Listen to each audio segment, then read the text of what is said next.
Sejam bem-vindos ao Revisando com Questões de Insuficiência Renal. E hoje a gente vai revisar alguns poucos conceitos sobre injúria renal aguda, basicamente porque é mais fácil e tem menos, e muitos mais conceitos sobre doença renal crônica, porque de fato eu sei que é o que gera mais dificuldade para você.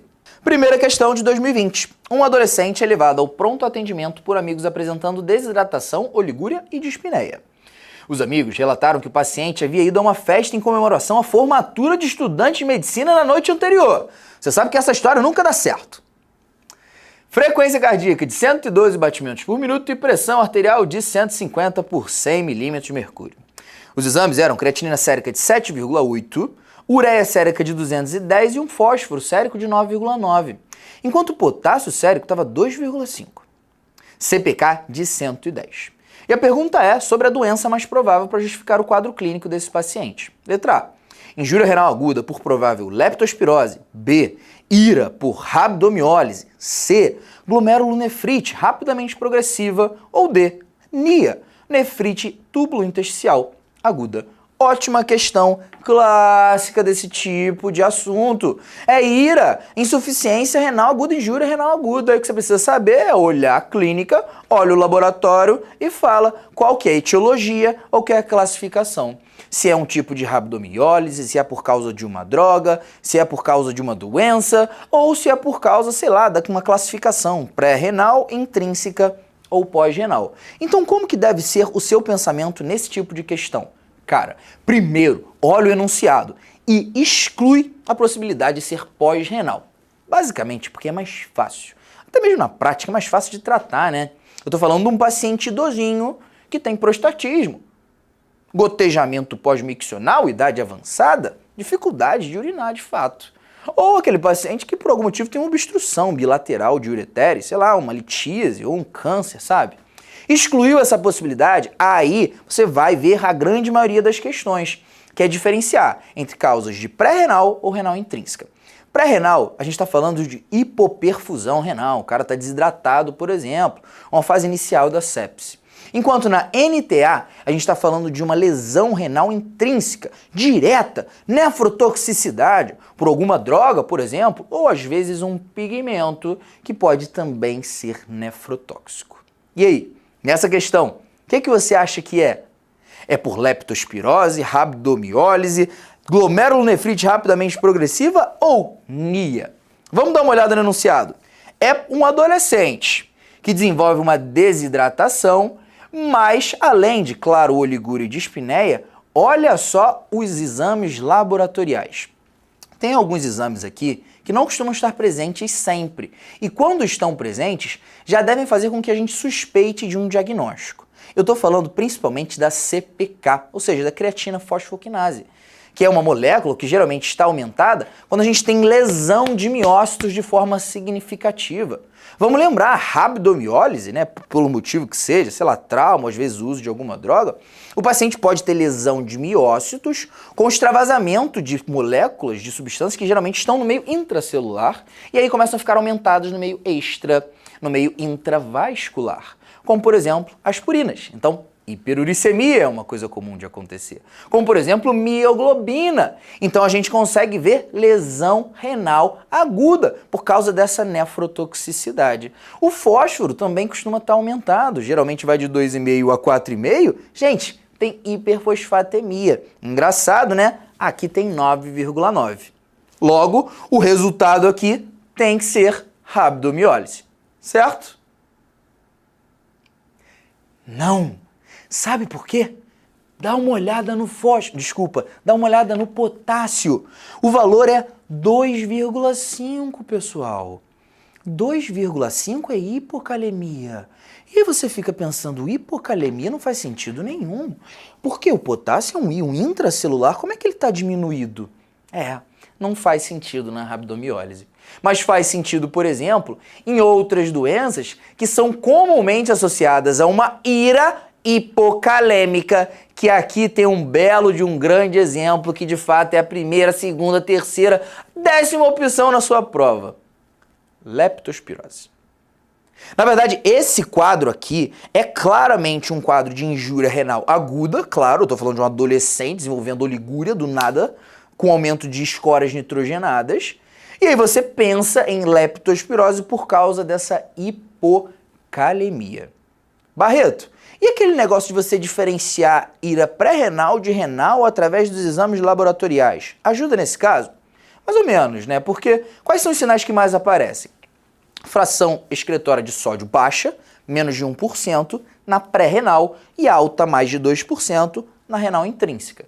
Afinal de contas, na pré-renal tem desidratação. E aí o rim fica tentando reabsorver o máximo possível de sódio para voltar um pouquinho de água e melhorar a volemia. Então a fração excretória na pré-renal fica baixa, porque a gente excreta menos. E o sódio urinário fica o quê? Também baixo, menos de 20, enquanto na renal intrínseca fica alta, acima de 40. Só que aqui não tem valor de sódio, mas apenas creatinina e ureia. E você poderia fazer a correlação entre o valor de ureia sobre creatinina, que se fosse acima de 40, daria uma indicação de ser pré-renal, e abaixo de 20, uma indicação de ser renal intrínseca. Aqui nós temos um valor de 210 e 7,8. Vamos arredondar para 208 para facilitar aqui a minha conta. 200 sobre 8 dá 100 sobre 4, que dá 25. Então, assim, não ajuda em nada. Na verdade, aqui realmente é a clínica. E por causa disso, o gabarito é letra A. Ué, Barreto, mas você não falou nada da C nem da D. Calma. C, glomerulonefrite. Esse paciente tem aqui algum sinal de uma síndrome nefrítica? Tem uma hematúria? Não, não tem. Então, na verdade, não tem motivo para eu pensar nisso. D, nefrite túbulo intersticial aguda. Aquele paciente tem algum sinal de uma alergia com rash, febre, eosinofilia, eosinofilúria? Nada disso também. Portanto, de fato, CCQ é leptospirose, pode causar injúria renal aguda com hipocalemia e o gabarito é letra A. Próxima questão. Ah, detalhe, tá? As questões de ira, cara, quando elas querem complicar, elas são exatamente assim. Mostra um caso clínico doido e você precisa entender ou a classificação dela, ou, cara, ou qual que é a etiologia. Sacou? Várias instituições fazem isso todo ano. Santa Casa de São Paulo, 2021. Eu lembro de uma questão exatamente assim, cara. Então fiquem ligados, porque é assim que você pode se complicar. Próxima questão de 2021, no que concerne a doença renal crônica, assinale a alternativa correta. Letra A. A doença renal crônica abrange os processos fisiopatológicos do declínio progressivo da função renal e pode ser classificada de acordo com a taxa de filtração glomerular, independente da presença ou não de albuminúria. B. Vários fatores estão associados à perda progressiva da função renal, tais como anormalidade do trato urinário, história familiar de doença renal, hipertensão arterial sistêmica e diabetes. C. O distúrbio mineral ósseo presente nos pacientes com doença renal crônica está associado exclusivamente ao aumento dos níveis séricos de PTH. D. A anemia de doença renal crônica deve-se unicamente à deficiência de EPO, eritropoetina, sendo necessário, claro, a sua reposição. Ou letra E. No estágio 4 da doença renal crônica, os pacientes devem iniciar terapia renal substitutiva, tais como hemodiálise ou diálise peritoneal. Como você pôde perceber, nós estamos adentrando aqui em conceitos relacionados à doença renal crônica. Então vamos começar. Letra A. Doença renal crônica abrange os processos fisiopatológicos de declínio progressivo da função renal, claro. Pode ser classificado de acordo com a taxa de filtração glomerular e ok, evidente, né? Vamos lembrar, pessoal. Inclusive, isso é um CCQ muito importante. Como você dá diagnóstico de DRC? É um paciente que tem uma doença estrutural, sei lá, rim único, rim ferradura, ou tem uma queda da taxa de filtração glomerular abaixo de 60 por pelo menos 3 meses. Agora, para classificar, não é a partir de 60. Pode ser que o paciente tenha mais de 90, a estágio 1. E aí, abaixo desse 90, a cada 30, nós diminuímos um outro estágio. Então, abaixo de 90 até 60, estágio 2. Abaixo de 60 até 30 é estágio 3. Só que aqui nós temos uma novidade, porque o estágio 3 é subdividido em estágio 3A e 3B. E é por causa disso que a gente precisa dividir esse 30 por 2. Então, entre 60 e 45 vai ser 3A. Entre 45 e 30 vai ser 3B. E aí, a partir disso, já que a gente começou a dividir por 15, tem que de novo começar a diminuir a cada 15 pontos de taxa de filtração glomerular. Então, entre 30 e 15 vai ser estágio 4 e abaixo de 15, estágio 5. Pareto para você é entender os estágios 3A, 3B e 4. Fechou? Logo, essa parte aqui, pelo menos dessa alternativa, está certa. Agora, o finalzinho, gente, é que atrapalha. Independente da presença ou não de albuminúria, como assim? A albuminúria é muito importante para eu saber se vai progredir muito ou não. Se tiver menos de 30 de albuminúria num spot urinário ou em 24 horas de urina, irmão, A1 é a classificação. Não, é entre 30 e 300, então é A2, ou acima de 300, A3. Esse é um dos CCQs mais importantes de DRC, porque eles são muito simples, as questões que costumam cobrar isso como CCQ. São questões fáceis, então você não pode errar, senão os concorrentes passam na tua frente. Letra B, ou seja, só resumindo, letra A está incorreta. B, vários fatores estão associados à perda progressiva de função renal, tais como anormalidade, trato urinário, história familiar de doença renal, hipertensão arterial e diabetes mellitus. Isto está completamente correto. Inclusive, no mundo inteiro, a principal causa de DRC é diabetes, a não ser que seja no Brasil. No Brasil é hipertensão. C. E a terceira grande causa é glomerulopatia. C. O distúrbio mineral ósseo presente nos pacientes com doença renal crônica está associado exclusivamente ao aumento dos níveis séricos de PTH. Exclusivamente não. Como é que funciona a doença óssea no paciente que tem doença renal crônica? É multifatorial, na verdade, tá? Então eu vou resumir aqui grosseiramente para você, porque assim funciona muito bem para as provas. Então vamos lá. Taxa de filtração glomerular baixa. Começa a reter algumas coisas. Ureia, creatinina, mas também fósforo. E o fósforo começa a fazer um feedback negativo naquelas moléculas que geralmente tendem a aumentar os seus níveis séricos, como por exemplo o calcitriol, que inclusive é produzido pelo rim. O calcitriol, além de aumentar os níveis séricos de potássio, aumenta os níveis séricos de cálcio através de uma absorção intestinal. E aí, quando ele tem um feedback negativo, diminui a absorção intestinal de cálcio, gente. Então gera hipocalcemia. E hipocalcemia é muito ruim para o corpo. E aí as paratireoides, né, que são 4, começam a produzir paratormônio, porque elas recebem um feedback falando, tem hipocalcemia. Só que o problema é que o paratormônio não aumenta os níveis séricos de cálcio igual ao calcitriol, gerando absorção intestinal, mas sim uma reabsorção óssea. E o problema é que o osso é finito. É uma reserva finita de cálcio. E se a gente só reabsorve e não absorve intestinal através da dieta, isso aqui começa a ficar cheio de buraco. Gera uma osteite fibrosa cística por causa do hiperparatireoidismo secundário. Logo, não é exclusivamente o excesso de paratormônio que gera isso, mas toda essa cascata que eu acabei de te explicar. D. A anemia de doença renal crônica deve-se unicamente à deficiência de EPO, sendo necessária a sua reposição. Também está incorreta a palavra unicamente. De fato, de acordo com a evolução da DRC, começa a produzir menos EPO, e a EPO é responsável pela eritropoese, ou seja, a produção de hemoglobina e maturação dos eritrócitos, mas o processo inflamatório e as toxinas urêmicas também dificultam essa maturação, esse processo de eritropoese. E é por causa disso que a palavra unicamente impede que nós marquemos essa alternativa como gabarito. Letra E. No estágio 4 de doença renal crônica, os pacientes devem iniciar terapia renal substitutiva, tais como hemodiálise ou diálise peritoneal. Ele está falando de indicação de diálise. E, gente, indicação de diálise de urgência é hipervolemia, acidose ou hipercalemia refratárias ao tratamento clínico. Outras indicações, intoxicações, como por exemplo, inclusive, as toxinas urêmicas. Os pacientes têm síndrome urêmica, tipo pericardite urêmica, pleurite urêmica, encefalopatia urêmica, também tem indicação de diálise de urgência. Mas eu estou falando disso tudo de urgência. Agora, se for na crônica, aí não, a ideia é um pouquinho menos clara, menos restrita. Você, de fato, no estágio 4, se é um paciente que tem uma expectativa de vida longa, você sabe que ele vai progredir, porque é normal a progressão da DRC, você já começa a instituir uma FAV.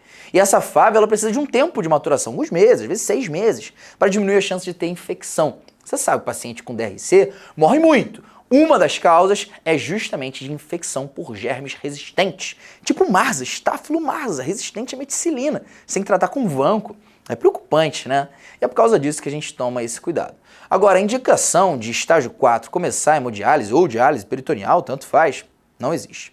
Ou seja, gabarito dessa questão é letra B. CCQ, saber que a etiopatogenia da doença renal crônica é multifatorial, envolvendo anormalidade do trato urinário, raiz, DM e história familiar. Sobre a doença renal crônica, DRC, assinale a alternativa correta. O baixo peso ao nascer não é considerado um fator de risco para o desenvolvimento da DRC. B. A nefropatia do envelhecimento tem início após os 50 anos de idade e se caracteriza por perda de 5 ml por minuto por ano de filtração glomerular sem proteinúria significativa. C. O bloqueio do sistema renina-angiotensina é recomendado na DRC, mesmo que a hipertensão não esteja presente, e pode ser continuado até fases avançadas da doença renal, como os estágios 4 e 5. D. A anemia relacionada à DRC pode ser encontrada em qualquer estágio da doença renal crônica. E a infecção é a primeira causa de óbito nessa população de DRC. Questão relativamente parecida. Cobra CCQ diferente, mas o estilo, né, é similar. Cada alternativa fala sobre uma parada. Vamos começar. Letra A. O baixo peso ao nascer não é considerado um fator de risco para o desenvolvimento de DRC. Na verdade, é o contrário. É considerado sim. B. A nefropatia do envelhecimento tem início após os 50 anos de idade e se caracteriza por perda de 5 ml. Sim, está correto também. É comum que o paciente idosinho vá gradativamente perdendo um pouquinho de função. E é claro, né, a gente dá diagnóstico de DRC se ele estiver abaixo de 60 por 3 meses. C. O bloqueio de sistema renina-angiotensina é recomendado na DRC, mesmo que a hipertensão não esteja presente, e pode ser continuado até fases avançadas da doença renal, como os estágios 4 e 5. Isso aqui está corretíssimo. E na verdade, não sei se você reparou, mas eu expliquei bem rapidamente as alternativas acima, porque elas não são CCQ de prova. Não são Pareto. Agora, a letra C é Pareto, meu amigo. Então deixa eu gastar um pouquinho mais de tempo aqui contigo. Você tem que lembrar que uma das formas da gente ver se o paciente vai progredir mais rapidamente essa DRC é com a presença de albuminúria. Lembra? A1, A2, A3? Então, sabe por quê? Porque a albumina é uma molécula grande. Cabe nem na tela. E se é uma molécula grande que está saindo na urina, isso significa que aquele processo de filtração glomerular está errado. Porque era para estar fechadinho e ele está aberto. E se ele está aberto é porque tem uma hipertensão aqui dentro. E essa hipertensão gera um processo inflamatório nocivo no longo prazo. Então o que eu quero é evitar ao máximo que tenha essa hipertensão no longo prazo. E uma das formas de fazer isso é permitindo que saia mais sangue de dentro do glomérulo. Ou seja, aumentando a abertura da saída. E sabe quem é que pode fazer isso? IECA e BRA, os inibidores do sistema renina-angiotensina-aldosterona. Simplesmente porque a angiotensina é justamente a molécula que faz com que haja uma vasoconstrição da arteríola eferente. Faz sentido, né? Então eu faço IECA e BRA, paciente que tem DRC, feliz, tentando diminuir essa albuminúria, que é um sinal indireto dessa hipertensão intraglomerular. E é legal o que ele fala na segunda parte, mesmo, e eu posso continuar até em fases avançadas da doença renal, como os estágios 4 e 5. Porque realmente você tem que ficar muito de olho no uso de IECA e BRA em pacientes que têm doença renal, porque existem contraindicações, tipo hipercalemia. Então fica de olho, mas isso não é uma contraindicação direta, sabe? Não é porque o paciente tem doença renal estágio 4 e 5 que ele vai ter hipercalemia e você vai precisar parar de usar IECA e BRA. Na verdade, o que você vai fazer? Se ele começar a fazer hipercalemia e estiver usando IECA e BRA, tenta tratar essa hipercalemia com as estratégias terapêuticas específicas para isso. Não deu jeito, aí realmente talvez você tenha que retirar essas drogas. Portanto, esse é o gabarito, letra C é a correta. Agora vamos ver por que as outras estão incorretas. Letra D, anemia relacionada a DRC pode ser encontrada em qualquer estágio da doença renal crônica. Não, né, gente? Qualquer estágio. Pô, o cara vai ter taxa de filtração glomerular de 60, é quase normal. Eu vou ter anemia? Não. A anemia de doença renal crônica precisa da EPO reduzida, precisa do processo inflamatório, toxinas urêmicas. Tá errado isso. Letra E, a infecção é a primeira causa de óbito nessa população de DRC. Essa aqui eu vou te pedir desculpa, porque eu fiz de maldade. Na questão anterior, eu falei para você que uma das principais causas de morte no paciente que tem doença renal crônica é infecção. Infecção por germes importantes, tipo estáfilo. Só que não é a principal causa. A principal causa, na realidade, é doença cardiovascular. 40% dos pacientes com estágio 5 de doença renal crônica têm uma doença cardiovascular grave. O cara tem um aneurisma, o cara infartou, o cara tem uma IC.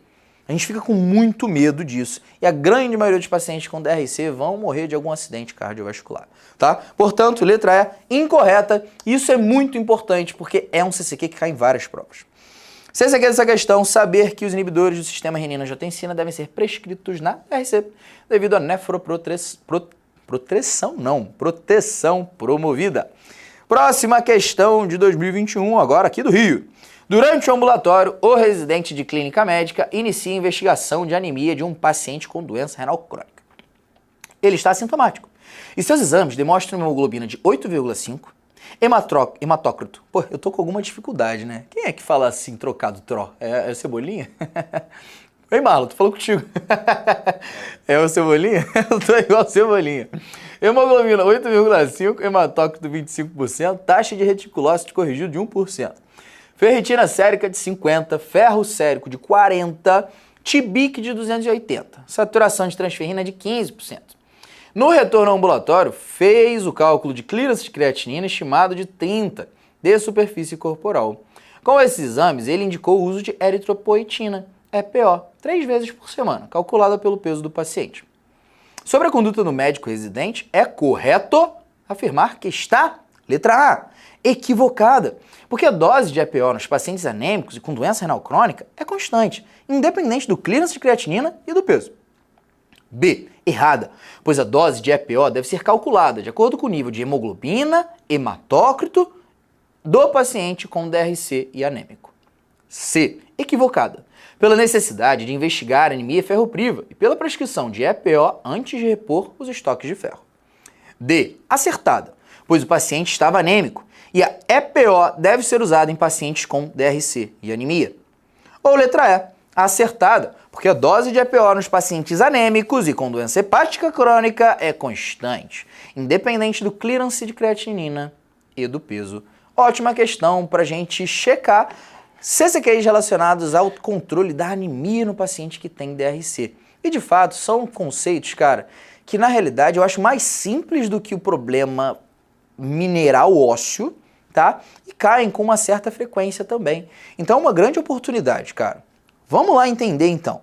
O paciente vai diminuindo a taxa de filtração glomerular e a função endócrina também do rim, com redução da produção de EPO e, claro, toxinas urêmicas. Isso impede que o processo de eritropoese funcione adequadamente. E aí é claro que a forma de tratar é pensar, vou repor EPO. Só que, qual que é a principal causa de morte no paciente que tem DRC? Fala pra mim. Doença cardiovascular. Então eu tenho muito medo, por exemplo, que eu reponha a EPO, esse paciente melhora a hemoglobina, mas melhore também o hematócrito. Porque o hematócrito aumenta a viscosidade. Quanto mais viscoso for o sangue do meu paciente, mais risco cardiovascular ele tem. Portanto, eu só trato com EPO se meu paciente tiver, anota aí, vai, hemoglobina abaixo de 10. E o meu alvo não precisa ser nem naturalizar essa hemoglobina. Vou fazer um alvo de 11, 11,5. Nem tanto, sabe? Só que tem que tomar um cuidado. Tá abaixo de 10, estou respaldado a fazer EPO em todo mundo? Não. Porque EPO é como se fosse o juiz, sabe, do jogo. Ele apita. Pode começar o jogo da eritropoese. Só que para ter um jogo de futebol, irmão, precisa de jogador e da bola. Sabe quem que é a bola para fazer o gol? Aqui no caso é o ferro. Então a gente precisa ter estoques de ferro adequado. Sabe como é que mensura isso? Através de uma ferritina acima de 100 e através de uma saturação de transferrina acima de 20%. Se eu tiver isso, tá tudo bem, posso repor EPO. Se eu não tiver, eu reponho ferro primeiro. Às vezes a própria reposição de ferro já dá jeito nessa anemia. Fechou? E é claro, vou fazer a dose de EPO baseada no meu peso, no peso corporal do doente. E posso também dar uma ajustadinha, uma leve ajustadinha, dependendo da hemoglobina. Se estiver perto de 10, cara, não tem por que eu fazer só por causa do peso. vou diminuir um pouquinho a dose, vou tentar titular um pouquinho isso aí, porque senão aumenta a viscosidade, aumenta o risco cardiovascular, tá? Então vamos dar uma olhada nas alternativas, que eu já te expliquei tudo. A. Equivocada, porque a dose de EPO nos pacientes anêmicos e com DRC é constante. Esquece, já falei que depende do peso. B. Errada, pois a dose de EPO deve ser calculada de acordo com o nível de hemoglobina e hematócrito do paciente. Não, na verdade, é a partir do peso. C. Equivocada, pela necessidade de investigar anemia ferropriva e pela prescrição de EPO antes de repor os estoques de ferro. Essa está perfeita. Este é o nosso gabarito. E D. Acertada, pois o paciente estava anêmico e EPO deve ser usado em paciente com doença renal crônica e anemia. Não está acertada. E a letra E também é acertada, porque a dose de EPO no paciente anêmico com doença hepática crônica é constante, independente do clínico creatinina e do peso.